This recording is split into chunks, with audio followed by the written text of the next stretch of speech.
And to my daughter Claire, who will receive nothing because that's exactly what she deserves.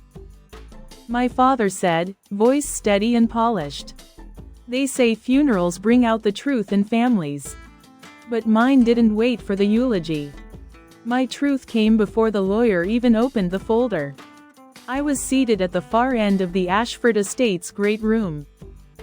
Too far from the fireplace to feel its warmth, but close enough to hear every breath in the silence. Crystal glasses clinked, cousins whispered, someone cleared their throat. The tension crackled harder than the fire behind me. Then my father stood, Charles Ashford. Silver hair perfectly styled, navy suit tailored like armor. The room hushed, expectant. Everyone assumed he would make a short speech before the lawyer began. A moment of respect, perhaps gratitude, closure. Instead, he lifted his glass with the kind of smile that didn't reach his eyes. A cold toast, to my son Logan, he said, voice steady and polished. Who will lead the next chapter of our legacy? And to my daughter Claire, he turned slightly in my direction. But didn't meet my eyes, who will receive nothing because that's exactly what she deserves. It landed like a punch across the face, sharp, final, public. Gasps echoed, my Aunt Evelyn dropped her champagne. Someone muttered, Jesus Christ. Even the housekeeper froze in place. But me, I didn't blink, I sat with my back straight. One hand folded in the other, my heart was loud in my ears. But my face calm, composed. The smile on my lips wasn't for show, it was armor. Because I already knew, I'd known long before he made it official. That this wasn't just a man cutting his daughter out of a will. It was a performance, a final power move. A public execution served in velvet tones in estate-aged scotch.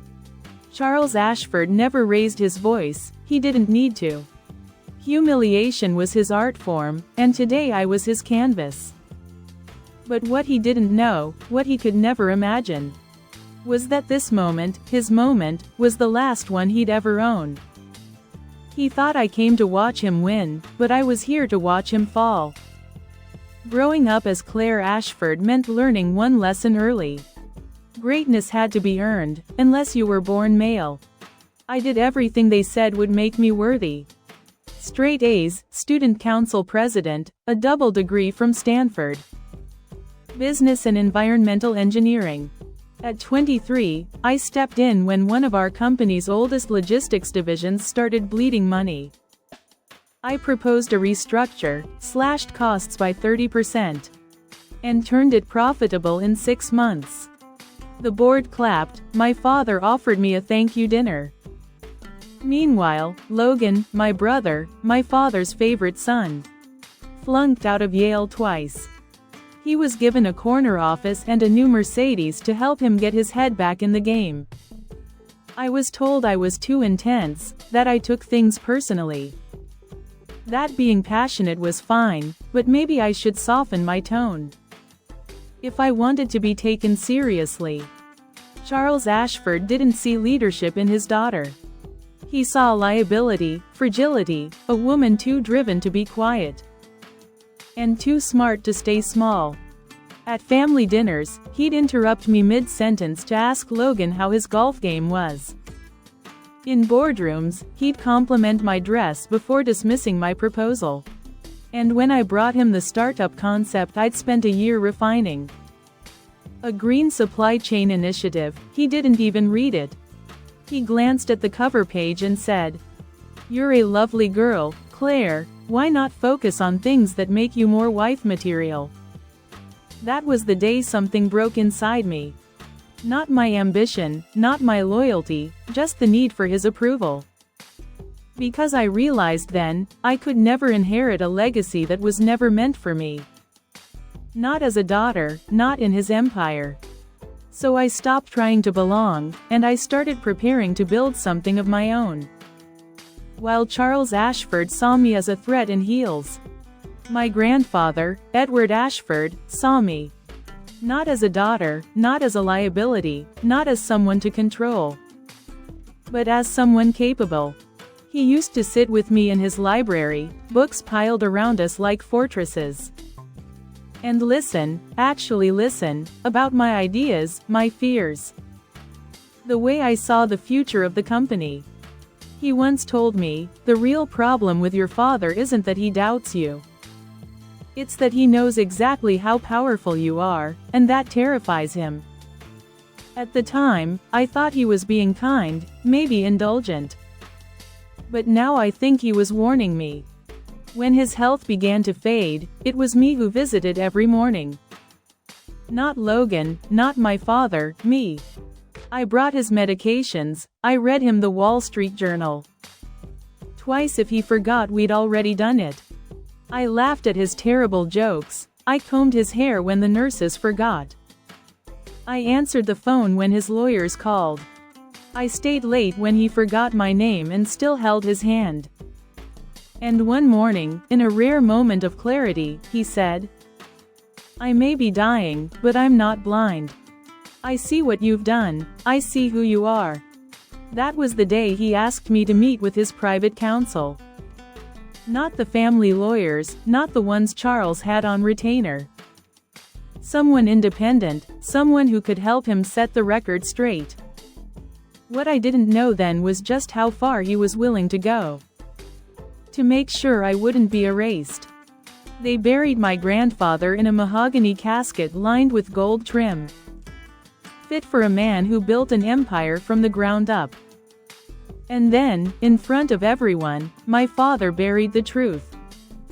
The chapel was packed, business partners, family, friends, board members, politicians in tailored suits who owed my grandfather more than just a handshake. Everyone came to praise Edward Ashford, everyone except me. I wasn't invited to speak, I wasn't even listed in the program. I sat 5 pews back, in black, quiet, watching Charles take the pulpit like a king addressing his court. He cleared his throat, let the silence sit, then began. My father was a man of vision, discipline, and loyalty.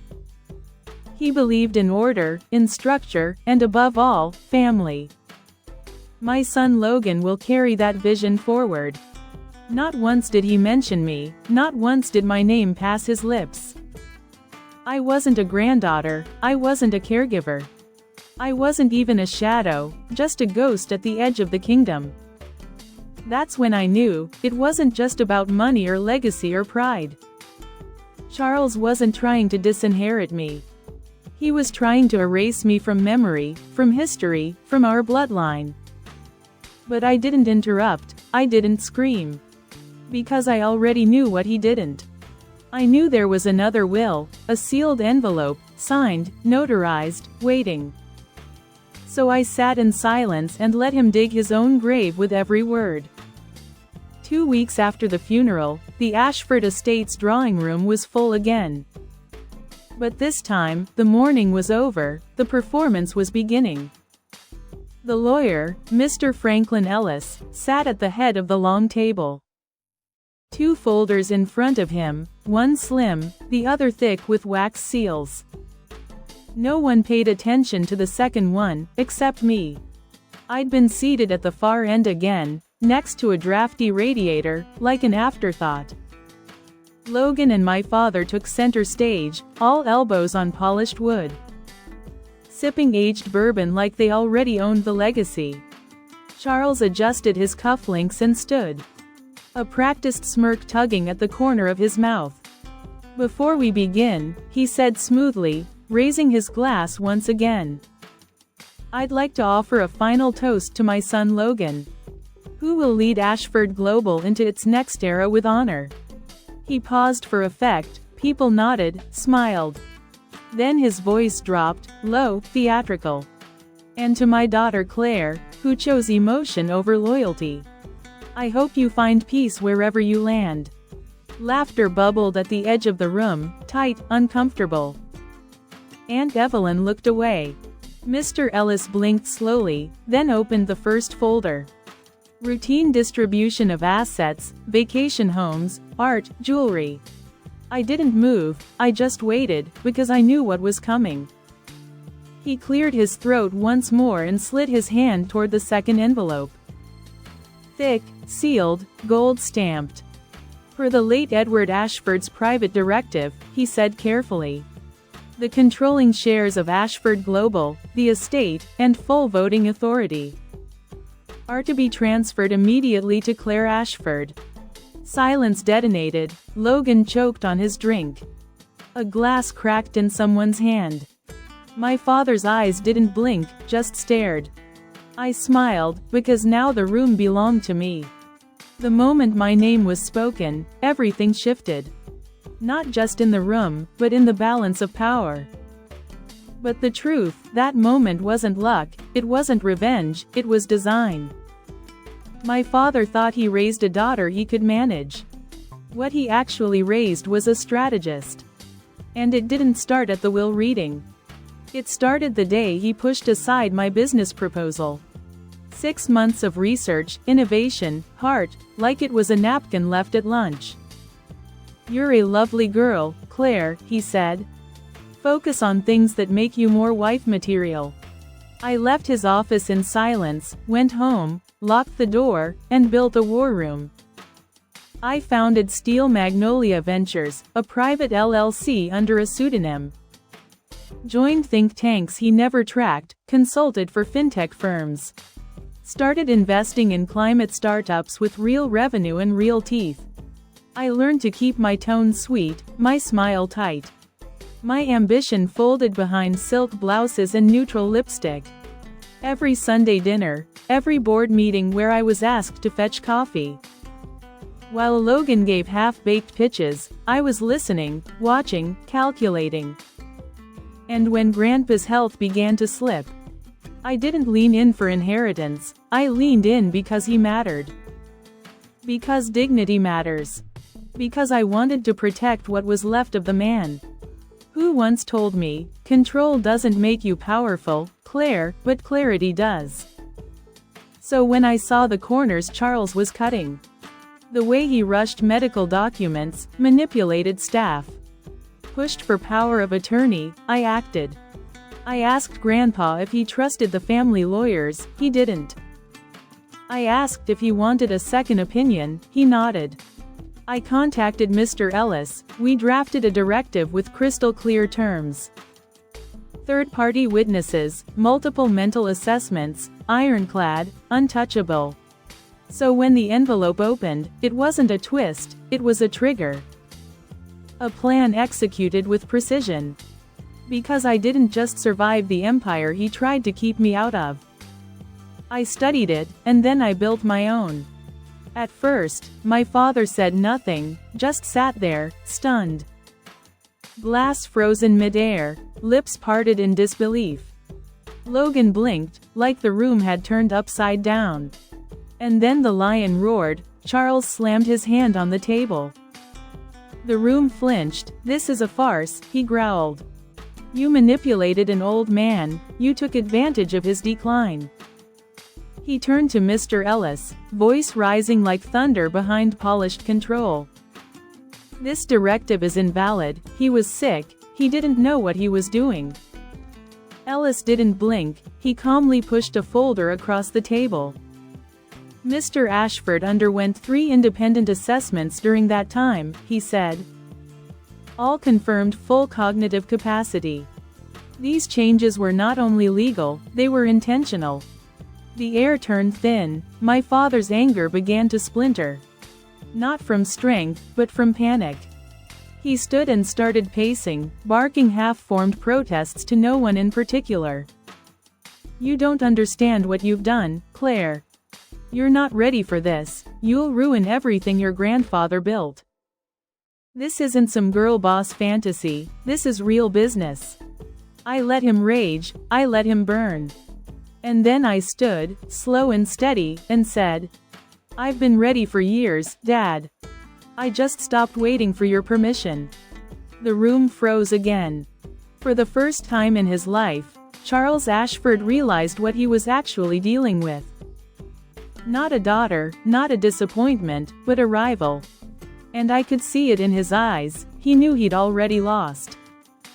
The next morning, before the city stirred, I stood outside the towering glass doors of Ashford Global. No fanfare, no cameras, no press release. Just me, a black coat, a briefcase full of plans no one was ready for. My heels echoed through the marble lobby as I stepped inside this place I'd known since childhood. Back then, I used to visit with my grandfather, holding his hand in elevators too big for my legs. Today, I was the one holding the keys. First stop, my grandfather's old office, the corner suite with skyline views. And power in every inch. I stepped in, exhaled, and changed the locks. Not symbolic, tactical. Because I knew Charles wasn't going to walk away quietly. He'd call in favors, pull strings, whisper poison into boardroom corners. But I wasn't giving him a single door to walk through. Then I got to work. One by one, I scheduled private meetings with every department head. Not to dictate, but to listen. I asked about morale, burnout, long-term vision. The culture behind the numbers, the things my father never cared to ask. And I left a paper trail, every meeting, every improvement, every signature. Let him say I'm inexperienced, I thought. Let him try to discredit me, I'll have receipts. Because this wasn't about holding power, it was about transforming it.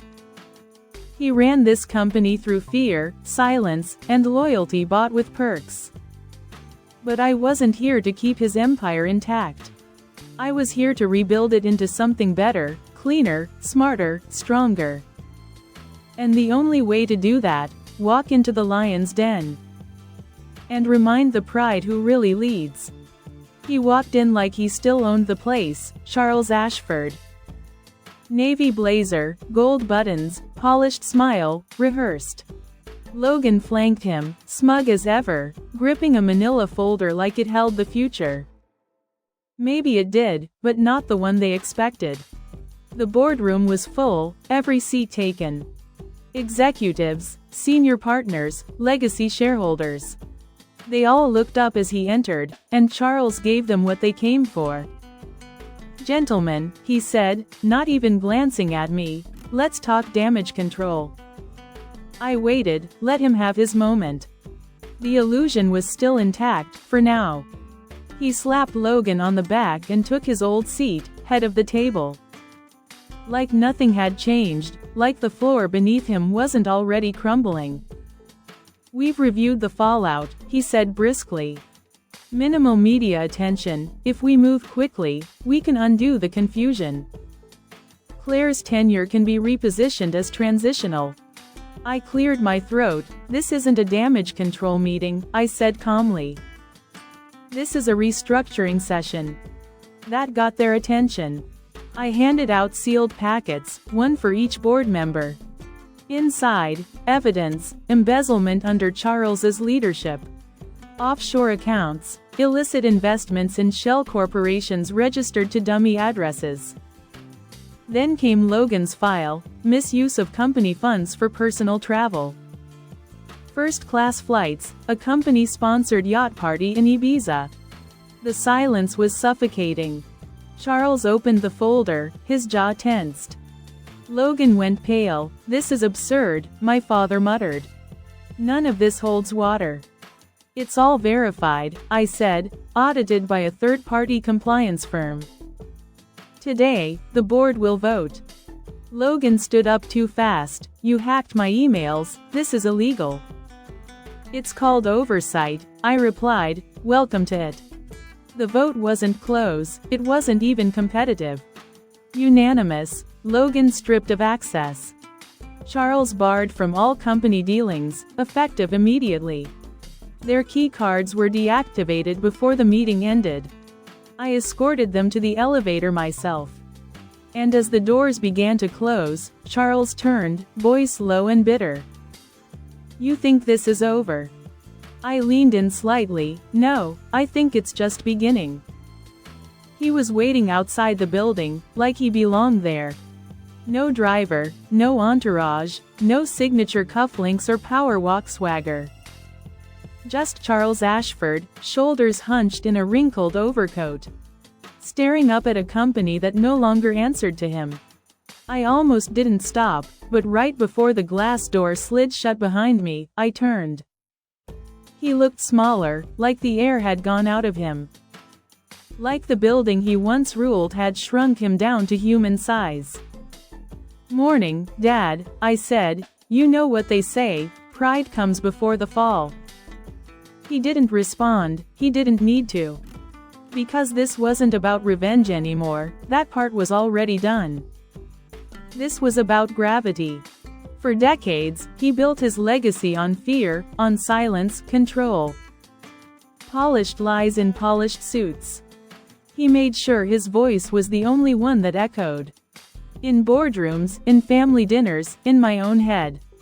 But now, his voice had no weight, his name didn't open doors. His empire still stood, but it no longer stood for him.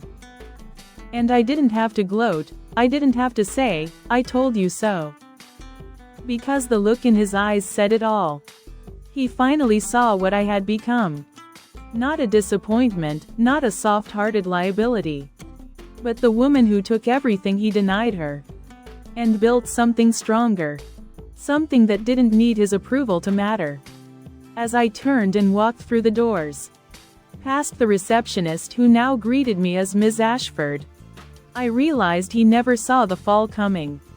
Because he never looked up from his own throne long enough to notice someone was quietly climbing higher. I didn't celebrate, no champagne, no press photos, no victory speech on the top floor. Because this wasn't a conquest, this was a correction. In the days that followed, I worked harder than ever. I rewrote department structures. I launched a zero-tolerance policy for fraud, nepotism, and bullying. I sat with people who'd never been asked for input and listened, really listened. I replaced whisper networks with transparency initiatives. Created mentorship programs for women who'd been passed over. Extended maternity leave, brought in new blood, diverse, driven, unseen talent. Because this empire wasn't just mine to hold, it was mine to heal. The media called it a power play, daughter dethrones CEO, father in corporate coup. But they didn't understand, it wasn't about revenge. It was about removal, of rot, of fear. Of the myth that leadership has to look like Charles Ashford. One night, I came home late, still in heels, still clutching my phone. And peeked into my son's room. He was already tucked in, blanket half kicked off, like always.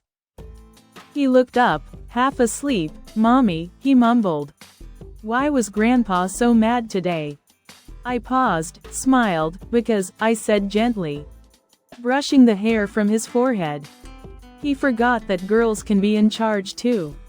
He nodded, already drifting, a new truth settling into his small, safe world. And in that moment, I realized something. Charles thought the inheritance was the company, the board votes, the buildings, the title on the brass plaque. But he was wrong, the real inheritance was me. The girl he tried to erase, the strategist he underestimated. The woman who rebuilt the empire in her own name. And this time, it wouldn't be built on obedience or fear. It would be built on purpose. For my son, for the woman I became. For every daughter who was told to stay in her lane. The first few weeks after the takeover were a blur. Meetings, signatures, headlines, sidelong glances from people who used to look through me like I was made of glass. Now they called me Miss Ashford. Now they held their breath when I walked in the room. But some nights, the silence returned, the ache. That tiny voice inside me whispering. Would he have done this if I'd been a son? Was there ever a version of this story where he stood beside me instead of in my way? I didn't know, I still don't. Because healing doesn't arrive like a contract or a vote. It stumbles in late, awkward, unannounced. Just like the package that arrived on my desk one rainy afternoon. No return address, no stamp. Just my name written in familiar, shaking handwriting. Inside, a photograph, old, worn, slightly bent at the corners. It was me, maybe 5 years old, sitting on my father's shoulders at a company picnic. My head thrown back in laughter. His hands holding me like I was something precious. On the back, in faded ink, were 4 simple words, "You always had it." That was it, no apology, no signature, no explanation.